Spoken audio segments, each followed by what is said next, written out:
Subscribe to our YouTube channel. Like the video. Make those things happen. Let's make life happen together. Let's be unified. All right, that's good, Teemu. Hello. Welcome back to another episode of Esports Vikings Weekly. My name is Teemu and I'm kind of waking up right now. So we have upgraded our things. So I have an iPad now. That's not a commercial because I don't like Apple products, but I still have one. So I don't have a stack of papers on the table because it's nicer like this. To the left from me is my partner in crime. Hello, my name is Janne. I'm also waking up, but I think we have a lot of interesting stuff to go through today, so maybe we should get to it. Yes, because now it's still going on, we should start with League of Legends Worlds 2019. As some people knows and some might not know, during the weekend we had our quarterfinals played. Yeah, and well, also we have our pick'ems, so that's a bit interesting to see who's. I think you're last, but that was pretty expected. So we have that. I don't know how your quarterfinals went actually, but we'll have a look at it. No. The quarterfinals were obviously every game had a favorite coming into it. But there was still some interesting mix-ups there. I think it was a little bit of, talent, new teams, youngsters against these veteran teams who always seem to make it. So yeah, maybe we should go through the games one by one. Okay. G2 and Dem won 3-1 for G2. Yeah, this is a perfect example of what I just said. Dem 1 is full of these really talented youngsters, and they've been looking good this far. G2 is obviously one of the main favorites, and well, G2 managed to beat them 3-1, and it was quite convincingly, I would say.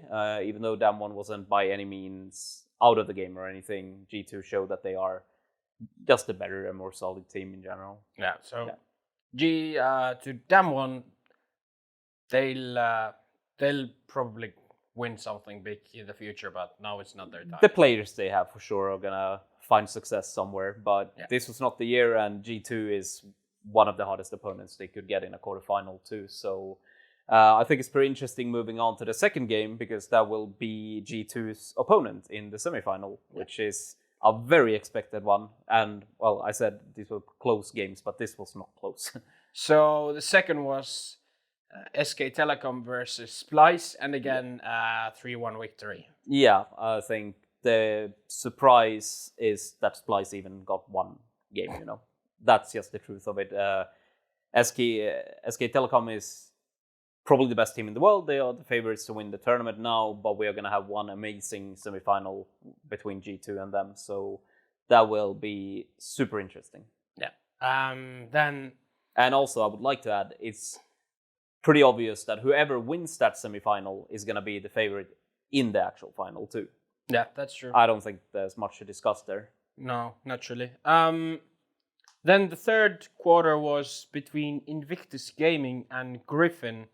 And IG seems to be on form. Yeah, obviously reigning champions, and they have the experience, and they obviously have some game in them as well. So, Griffin was a team that I believed in personally quite a bit, even though we have talked about their issues and so on. Yeah. But this far in the tournament, I really think they have shown up, and the skill they have, not a lot of teams can beat that. But IG, experience, apparently beats skill. Yeah, but the IG Griffin series was somewhat quite tight, actually. Yep. Even though IG won 3-1, but still there were tight games in the series. Yep. Third series, fourth. My God. Wake up, Demo. Well, we have another Chinese team. Yeah, FunPlus Phoenix and Fnatic. Yep. Obviously, beforehand, a really close matchup, but I think FunPlus Phoenix, even earlier on, we talked them up as one of the potential favorites, maybe even better than IG. But in the group stages, they looked a bit shaky. Meanwhile, Fnatic got through the hardest group potentially in the whole tournament. So this game was people had very different opinions coming into this game, but I think FunPlus Phoenix showed up and they they are showed they are the stronger team. Yeah. You know, if we talked about this a few weeks ago, FunPlus Phoenix should beat Fnatic. That was my opinion. That's all the information I had. But yeah, that's what happened too. But there was some question marks beforehand, but those are deleted now, I would say. Yeah. So to summarize this, a couple picks. We're gonna see G2 versus SKT. Yep. And IG versus FunPlus Phoenix. Yep. Those are the two semifinals. But what's funny is that every single quarterfinal ended up 3-1. Yeah. All four of them. Yeah. So interesting, I suppose. Like we said, SKT was the game that should have been a clear 3-0. And honestly, looking at the game, Splice didn't have a chance really either. But they managed to get that one game. And, you know, I think it's fair to say that the best teams moved forward. And we are looking at two very good semifinals. We have the Chinese going up against each other in one of them. And then we have potentially the two best teams in the world going up in the other one, you know? So, and also we'll see another Chinese team in the finals again. So China's doing good. We have 3 more series of League of Legends left for this year, and they should be really good ones. So definitely don't miss that, because this is going to be good. All right, moving on. So we switch from MOBA to another one. Yes. Talk a bit about ESL One Hamburg, the Dota 2 tournament that was just played. Some ups and downs. Yeah, I think I had some expectations on Liquid and Alliance. I like both of those squads coming in, but we had to. Well, TNC Predator, they won the tournament. Impressive run by them. Actually, the first SE or Southeast Asian team to win an ESL event, which is pretty cool. And also, I mean, TNC has been solid the whole year, so this is not really surprising. I think they showed up pretty well in TI9 as well.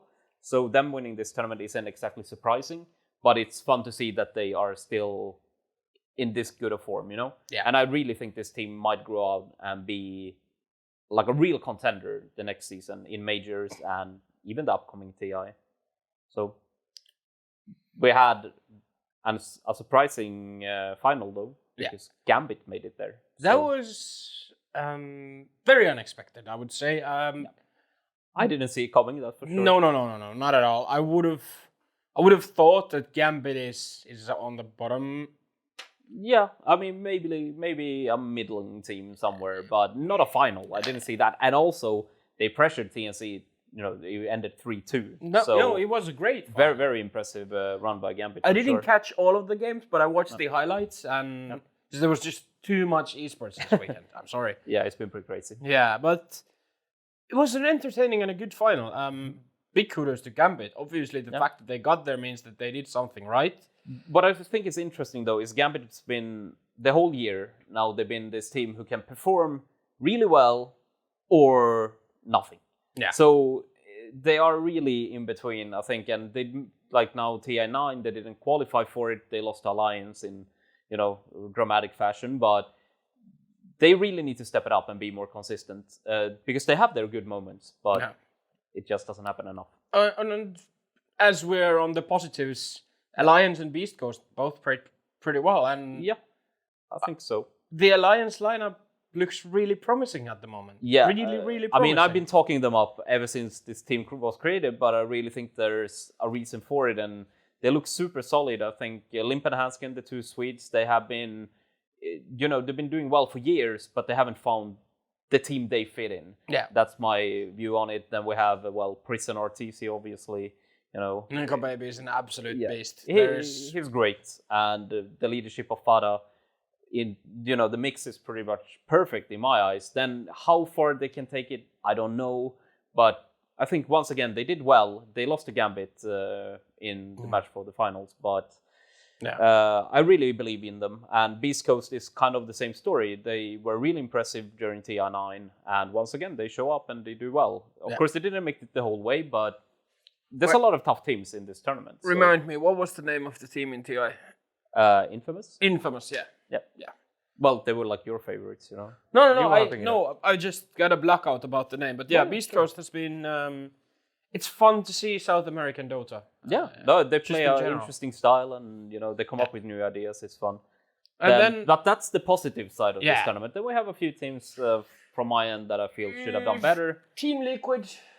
Yeah, I'm pretty surprised they came last in the group. Dead last in the tournament. Yeah, Even. I really don't understand because I really think this team was good under Alliance, so the ex-Alliance team. Yeah, they did really well for a long time, and even in TI they showed up and played well. But now this was really disappointing. It's hard for me to understand what has happened because they were really consistent when they were still playing under that's Alliance. The thing. And when they switched the color of their jersey and the logo on the chest, it looks like they kind of lost their edge. Something has happened lately, but then again, I want to point out, and that goes for everything we're talking about this tournament, is that this is like the first proper tournament we have. We had Dream League, but that was like 6-team tournament, and it's just the beginning of the season. I'm pretty sure some of these teams are taking it pretty slow right now. The important times are ahead. They might have had a break now, and so on. Like many other teams, like Secret and the Kuroki lineup, and I don't want to make it sound like this doesn't matter. Of course, it matters. It's a big tournament, but there's still time. I still believe the new liquid lineup will do well eventually because they have shown way too much to. This is not them. Yeah. That's my opinion. They just need to get their self. I'm sure they'll back get in it line. together. Or I hope they do as well. Yeah. But then we have another one, kind of unclear where they stand right now, which is Virtus Pro. Yeah. They have 2 new players, and this wasn't a great showing. They had some ups, they had some downs. I think it's fair to say that I don't want to judge them just yet. I still think this team can do well, but time will tell. Yeah. VG Gaming. Yep. They went 9-1 in the groups. This is why I have put this as a positive and a negative, Yeah. Because 9-1 in the groups, that's great. They performed as good as anybody could ask. They also had some player changes, and then come the playoffs. First they lose to Gambit. Well, fair enough, Gambit did well this tournament, but then they also lost to Beast Coast, and that's it. That's where it all ended. 2 games in the playoffs, and they are out. And for a team like VG Gaming, that's definitely not good enough. It's unacceptable, to be honest. Yes, but then again, like I said, I don't want to judge it too much, because they did do well in the groups. Yeah. So, and Chinese teams in general, they really usually don't show up before like the beginning of the year when they actually start taking it a bit more serious, loading up for TI and so on. So we'll see. I still think, even though VG Gaming is kind of disappointing here, I'm pretty sure they're going to be a top tier contender when it all comes down to it. Yeah. But it might be like next year. Yeah. That's just, traditionally, that's how it goes. True. Time for game change. We're gonna shift to Counter-Strike, where we had the StarSeries I-League Season 8 finals in Belek, Turkey. Evil Geniuses are back in business. Yeah, I think it's fun to see. I mean, we have talked about Evil Geniuses a lot lately, especially since they won ESL One New York, which was a pretty big upset at the time. And I've been hyping up this team for, well, probably a whole year, so I'm always disappointed when they do bad. And DreamHack Masters was obviously terrible for them. Losing to Greyhound, we were even laughing about that like it wasn't even a possibility. But I would like to excuse them with traveling and everything. It was too much. A lot of teams underperformed in that tournament.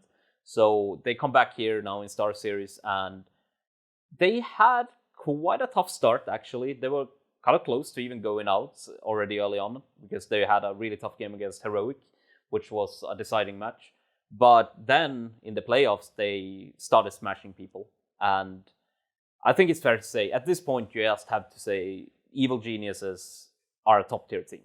Yes, definitely. Top 3 for sure in my book. Yeah. They still, some inconsistency, but when they're good, they are good. Oh, and they 2-0'd Fnatic in the final, so... Yeah, and it was convincing. Yeah. It wasn't, honestly, even close. And it was a really... Like, that's the thing. It was a really boring final, for that reason. But all the credit in the world to Evil Geniuses, I mean, it was boring because they were so good. Yeah. On the other hand, even though Fnatic lost 2-0 in somewhat dominant fashion to Evil Geniuses, it seems like Fnatic is back. Yeah, super excited about it as a Swede, of course, but I'm surprised. I didn't think this team was gonna do this well, and I mean, winning DreamHack Masters, that was one thing. I was having doubts still, but here Second final in a row. honestly, they crushed everybody on their way too. It wasn't like they even had to fight really hard to get there. It looked like, but of course they lose the final. But it's still really good signs. The player changes really have, from what I can see, made wonders to the team. And Brollan has been amazing. He is now taking the steps towards being the superstar that. Well, he's been He has the predicted to potential. be, Yeah. and it's been taking some time. And well, you can't blame him either. Of course, coming into a team like Fnatic, the pressure is pretty big, and he was supposed to be a star from the beginning somehow, and of course it's tough, but he's really starting to show that he can take that role in the team. Yeah. This tournament, he was amazing. When they won DreamHack Masters, he was, I don't know, it was one hell of a performance, simple as that. And I think as long as he keeps on performing like this, the backbone of the team is really, really solid. Flush and Crims are two solid players who always perform, at least from what I can see. JW is the wild card. Sometimes it's up, sometimes it's down. And then now with Golden in the team, it seems like it all just fits together really well. And I'm super impressed by the team. And they seem really motivated to, get back to the top once and for all. Yeah. So super excited about that. Some other things to pick up. Furia is the number one team in Brazil right now. Yeah, I think you could have said that half a year ago and it would have been true, but it's always been a little bit. Is it not? But I really think at this point it's clear Furia has been really good. Well, obviously they won Arctic Invitational when we were there. They looked super solid, and now time after time they show up. Meanwhile, Mibber is basically a disappointment time of the time, even though I think Mibber has been better lately than the beginning of the year. But Furia is looking really good, and they were really close to going to the final. They lost super close game against Fnatic. So definitely, you talked about Furia becoming like a top 5 team in the world, and I was kind of pushing it down, like, no, it's not going to happen. But at this point, it looks pretty doable. They are around there, actually. I think their kind of learning curve, the way they've come up now it's beautiful to watch. Just it's almost clinical, the Counter-Strike they play. Yeah, and I also really like that the team, it's not like they picked up some superstars. They have built this team from, well, not the bottom, obviously, but, they have built this team, they have worked really hard, and it's showing. It's showing really well, and I really want to shout out Caserado for this tournament. He's been good for a long time, but It was amazing. he was magical. He was really, really insane in some games. So that's fun to see. Furia has a really bright future ahead if they keep on doing this. So fantastic news for the Brazilian Counter-Strike scene, which is massive. Yeah. The Counter-Strike scene in Brazil is absolutely massive. So that's a great thing for them. Few more quick details from this one, then we need to move onwards. Yes. First negative thing to bring up pretty much is Vitality. I have no idea what happened to them. Honestly, like I said before, and I think most people would agree that they were one of the favorites coming into the tournament. Yeah. They started out pretty decently. It wasn't horrible. They won 2 games. I mean, sure, it was Invictus Gaming and North, I believe. But then they got 2-0'd by Renegades, Fnatic, and Furia in a row. Most of the games or the maps played there weren't even close. They crumbled completely. Against Furia, I think they lost something like 16-5, 16-9. Yeah. I mean, that's... Not even close. No, that's unacceptable. And the big issue with Vitality is obviously normally that if Saiwu doesn't show up, or let's say Shocks now as well, then that's their big problem. But this was even the whole team crumbled. There was nothing left. It's really surprising that it went that bad. But we'll see what the future brings, but this was horrible. And then CIS Region of Hope, Navi. Yeah, I don't even know what to say anymore.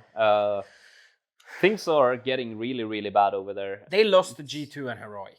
Yeah, I mean, G2 is looking better, but Navi is still Navi, and with these changes, they have been on an upward trend, I think. And then we're here, and it's, well, pancake. Yeah, so You know, I don't we'll know see to what say. happens to Navi. Yeah, and also, I mean, we have been praising Simple and Electronic. Most people have lately, and none of them showed up at all. And Simple has been having, worse tournaments lately as well, which is not a good sign for Navi. No, definitely not. And I'm not sure. We'll see. I wouldn't be surprised to see changes pretty quickly in Navi, honestly, if this doesn't work out with this new lineup. Yeah. Because Guardian is having a terrible time since Inoi joined as well, really. So we'll see, but it doesn't look good for Navi. Yeah. Then last on the list, we got the StarCraft WCS Global Finals, which started last weekend. And we start with some fantastic news for Finland and you basically non-Korean StarCraft fans, because Zero smashed his group of death 6-0. Yeah, we were discussing this last week actually, and I was a little bit worried about Cyril because this group was super tough on paper, and I mean it even had last year's final in it. It had some of the toughest Korean players, and it also had from my book, the players who have challenged Cyril the hardest through the whole year. And I was looking at it and I was getting worried because obviously Cyril's my boy here, but man, seeing 6-0 in that group, that's a good sign. Yeah. Let's put it like that. And in general, I mean, I think most of the groups played out as expected. Same there. Of course, Cyril was the favorite to win the group, but it wasn't easy beforehand. Apparently it was, but, So anyway, that leads us to the quarterfinals, which start on Friday. And we have 6 Koreans and 2, non-Koreans in there. So we have Raynor from Italy as well. And he's been looking good the whole year. He's been pretty much the only real contender to Cyril in the rest of the world. So that could be an interesting story because I think Raynor is a favorite in his matchup in the quarterfinal too. So we might get 2 non-Koreans in the semifinals, which is pretty cool actually. Yeah. So I'll go through the quarterfinal matchups.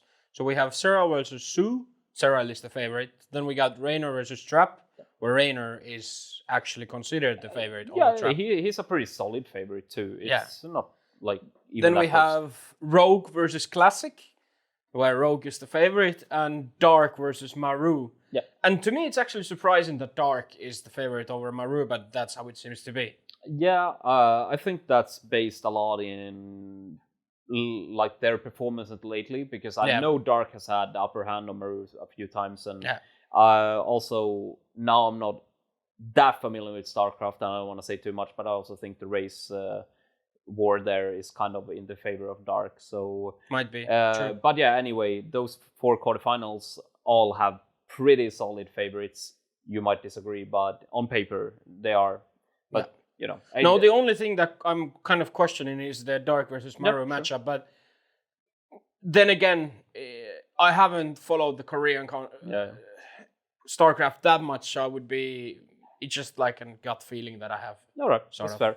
But I think also it's fair to say that StarCraft is a game where the skill level is insane, and the games are always really close. Like, for example, Cyril is the biggest favorite here in the quarterfinals. I wouldn't say it's a given. He's just going to go and win easily against Sue. It doesn't work like that. We've seen it before. There's been a lot of tournaments where Cyril, of course he's the big favorite, but the games, they are super tough. And I'm super excited to watch these games on Friday. The intensity of StarCraft is just beyond anything else. Yeah. Like, what struck me the most in that game is I was watching, it was Cyril versus someone. It was last year, 2018, maybe late summer. And during a team fight, it was like late game, of course. Yeah. Both of the players peaked with over 700 APM. No, that's inhumane. Crazy. For sure. Over 7, and it's not like you peak it for a second. You keep that for 10, 15 seconds going on. So it's just... Should we say we have some pretty exciting games coming up on Friday, and... who knows? We've seen surprising results in StarCraft before, so even if we are calling them favorites, most people call some of these players favorites, we are going to have some amazing games. I'm That's- sure about that. That's true. So this weekend we have the StarCraft finals actually too. Yep. And then we have League of Legends semifinals from the Worlds. And Well, the other games are having a little bit of a break, of course, since Yeah. we just ended these CS and Dota tournaments. So. Yeah. But I'm pretty sure Worlds and StarCraft will do for the weekend. Yeah. So we're gonna be pretty busy anyway. yeah. We will be back in a week, I think. Yes, we will, as usual. We're not gonna change We are everything. here every week, so Yeah. I would think so. Yeah. Shout out to Philippines. We like you guys. And we'll see you in a week. Actually, I'm not sure if it's guys or maybe it's just one guy, so I know plural might be wrong, but A person or persons. Yeah. Subscribe to our YouTube channel. Like the video. Make those things happen.